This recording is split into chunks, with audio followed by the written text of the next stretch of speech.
In this day and age, we should all be more aware of the environment. So with that in mind, here are our top 10 ways to be a more eco-friendly cyclist.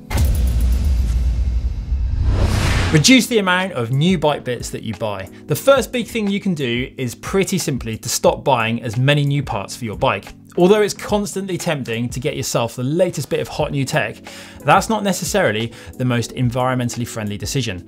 Now, we're by no means saying that you can never buy another bit of cycling tech again, just that it's good to have proper thought about whether you really need those super light inner tubes or that time trial bike you're looking at because you've been thinking about trying out the local TT sometime soon.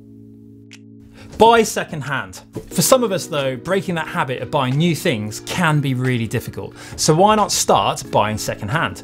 Buying second-hand is more eco-friendly than buying new, simply because nothing new needs to be manufactured for your purchase.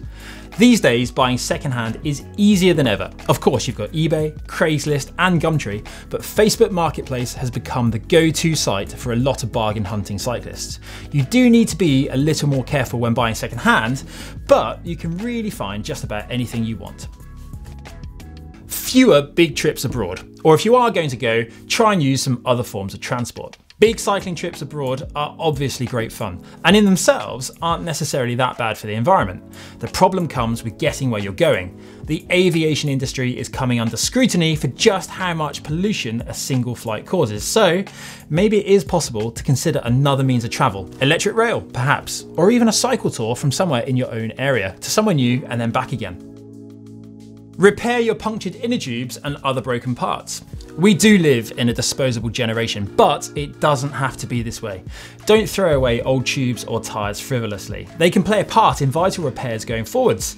They can be used for protecting items that shouldn't be knocked or scratched, and you can reuse them. Tyre boots and patches are the quickest and easiest way to get yourself back on the road. And if this isn't good enough for you and you're fortunate enough to have tubeless ready rims, then your next purchase could be biodegradable sealant, thus negating the need for excess rubber at all.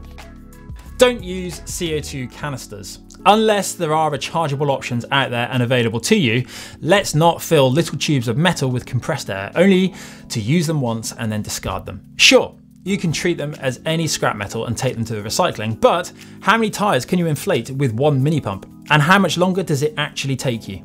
Lift sharing and public transport to sportives, events and other rides. If you're into travelling to events, one way to immediately halve the impact you are having on the environment is to lift share with just one other person. And if you want to reduce that further, then simply add more people to the same vehicle. Or better yet, how about consider another form of transport completely, something that was already going, public transport, meaning no extra motor vehicle is being used just because you needed to be somewhere.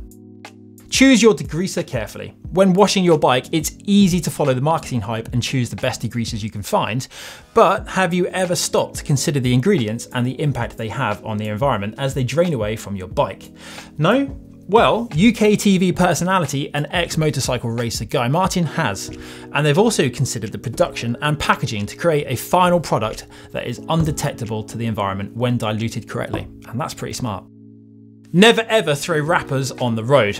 To me, this just seems like common sense, but almost every time I ride the roads in the weeks after a sportif, I am blown away by just how much litter there is strewn across the roads. I mean, it couldn't be a more recognisably associated item of trash. Gel wrappers are literally the most distinctive item you can imagine. It clearly belongs to a group of people who have participated in some form of endurance sport. And as cyclists on the roads, we do bear the brunt of any backlash from these offences. Make your own food or energy products. One of the best ways to be an eco-friendly cyclist is to cut down on the amount of processed food that you use. Instead, try experimenting with your own recipes to fuel your bicycling adventures. The options are then literally endless as to what you can make. We've dabbled on the channel in the past with a few recipes you could try, but if you really want something healthy, a quick Google with the term homemade cycling food throws up some seriously interesting ideas.